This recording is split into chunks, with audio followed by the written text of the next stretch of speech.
Thank you.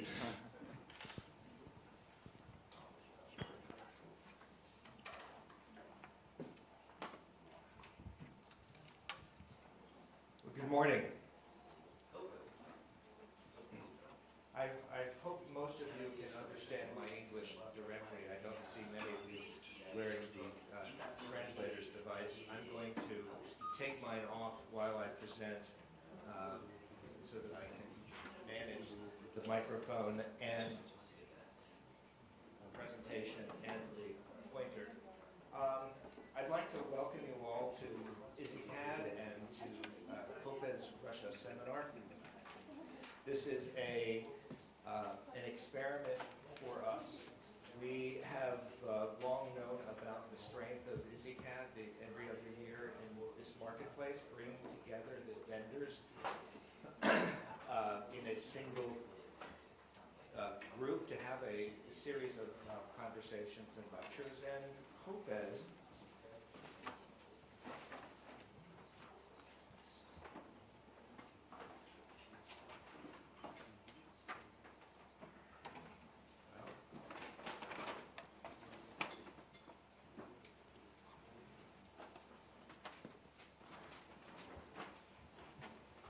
COFES is an event that we are going to be discussing. I'll present to you a little bit about the history of COFES and what the purpose is. We're going to save the theory of news.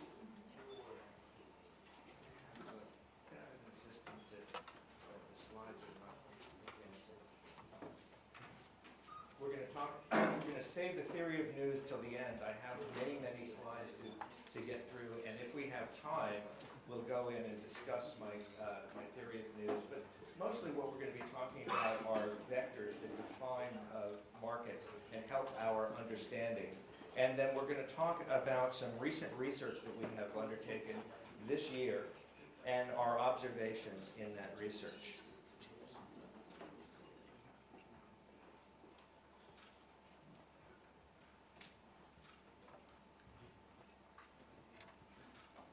So first, a moment about Scion Research. Scion Research is the consulting firm that puts on COFES. We are a strategic consulting firm. We work across multiple sectors, including AEC and manufacturing. We have a global scope. There are 12 very senior industry analysts who are more of a think tank than anything else. And our domain expertise is software for design and engineering. And we focus on critical analysis of industry trends, and we do a lot of work on customer thinking, not what has happened, not market sizing, but what customers are thinking about future behavior. And we also put on COFES. And for those of you who are not familiar with COFES, COFES is the Congress on the Future of Engineering Software, and it is a series of conversations over 3 days with the major industry players. It's 40 customers, 40 members of the press and analyst community, and 200 individuals from the vendor community in a series of different types of conversations, different scales, where we provide a hand-held environment. That is, there is no one allowed to be a wallflower. Everyone who comes to COFES for the first time has a host whose responsibility is to make sure that they get introduced to the people that they need to meet. And it's a series of intense conversations at multiple scales, and it's also the only time you can see things like this happen, which is Buzz Cross talking to Mike Payne, or Bob McNeil and John Hirschtick sitting around over a beer. And COFES in Scottsdale will take place April 14th through 17th. And we do something new at COFES each year.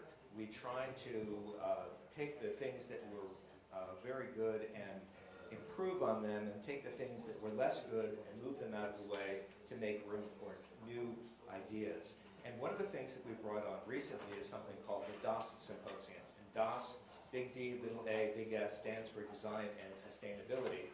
And it explores the intersection of design, simulation, and sustainability for the built and manufactured environments. And the question that it addressed is how can design software facilitate the visibility of sustainability issues at the design stage? In other words, how can we as an industry help our customers make smarter decisions? And many of the companies in the marketplace are providing solutions that address this. Autodesk has some specific solutions, so does SolidWorks, so does PTC. There's a lot of development work going on. Dassault Systems has been doing some work with Innovia on compliance, but all of these are individual efforts. What we've done with the DOS Symposium is to focus on those areas that are best served by a collaborative industry-wide effort rather than individual competitive efforts. So let's just jump in and talk about vectors. And by vector, I mean the different ways we can look at information, different ways that we can look at data, so that we can highlight opportunities, understand the principles, and learn and get insight that we can then act upon. And we have a wide variety of ways of looking at things. Now, this is a very complex market that we live in. And this is a small and outdated picture of the various pieces of our market. And all it's doing is grouping names of products that are somewhat similar to one another. This is a small picture, but it just gives you an idea of the complexity. So how do we start dealing with that? Well, we've done a lot of analysis, and we've looked at many different types of ways of looking at it. So a couple of these I will show to you today. But the bottom line is, how do you tell between signals and noise? Now, this is a nice picture of colored dots. How many of you can actually see what the data is here? I know I can't. But by changing the way we look at this, just by changing the mapping, you can see that there's actually something there. This happens to be a Mandelbrot set image, and just by moving the way we look at the data, we can actually discern completely different types of patterns and focus on different areas. So, a little bit of history. Design tools, my experience with design tools goes back to the 70s. I know that they started work on, some of my colleagues were working on design tools in the early 50s. But basically, by 1970s, design tools were a scarce resource. Computers were expensive, people were relatively inexpensive, and the idea was to maximize the efficiency of the computer. By the 1980s, with the onset of MicroCAD, which is what we referred to it at the time, computers became a local resource for a regional office. And eventually, by the 1990s, they were a personal research. By mid-90s, it was a personal tool and also was allowable for casual users. But by the middle of the 2000, the computers and design tools had really become an enterprise tool. I use the term here, ubiquitous agent. Everyone has the computers, everyone has design tools. The idea is, at this point in time, we no longer use manuals. Most of the tools are intuitive. Training is immediately available, and the support is embedded and intelligent. And another way of looking at this is just this diagram, which shows the relationship between how long it took to program something a long time ago, and how long it takes today. And this was back 12 years ago, and the computer speed kept on going up. The time it took us to make the development, because we were building on top of multiple generations. This was a very promising graph. Now, if we look at the same graph later, there's some interesting things that are happening. We can see that as people got more expensive, the cost of the programming effort started to rise even faster. But there were several different counter effects that have changed that course. First of all, the tools have gotten better, therefore the people have gotten more productive. Less expensive people can use the tools, and then much of the tools have been, or much of the work has been experienced in moving offshore, that not necessarily into a different company, but to a different location where people are less expensive. And that's because there's a significant gradient of salaries across the world, and we take advantage of that gradient or pressure differential. Now, this is a graphical view of a very old joke.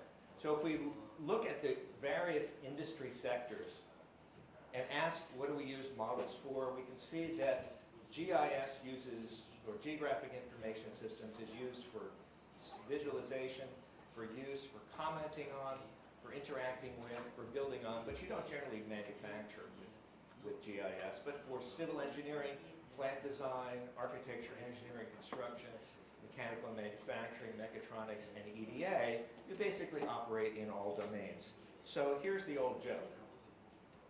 What's the difference between mechanical engineers and civil engineers? Well, mechanical engineers build bombs. GIS is used to find targets. And civil engineers build targets. Very old joke, just a slightly different way of viewing on it. And I use that as an introduction to the fact that we can use this diagram to look at different domains on different vectors. Now, we can go from EDA, which operates in the nanometer scale, to GIS, which operates in the kilometer scale, to get an idea of the domains of each of the industry sectors. Or we can also look at the number of elements that the customers generally use. Or we can look at the geometric complexity that's involved in those. Or we can throw that out and look at the number of stakeholders involved. Now, probably the biggest difference that we see in terms of the effect on the differential on the marketplace is the number of stakeholders in AEC. And the resulting, because of the number of stakeholders, the resulting discontinuity between the people who are in making the investment in the data and the people who reap the benefit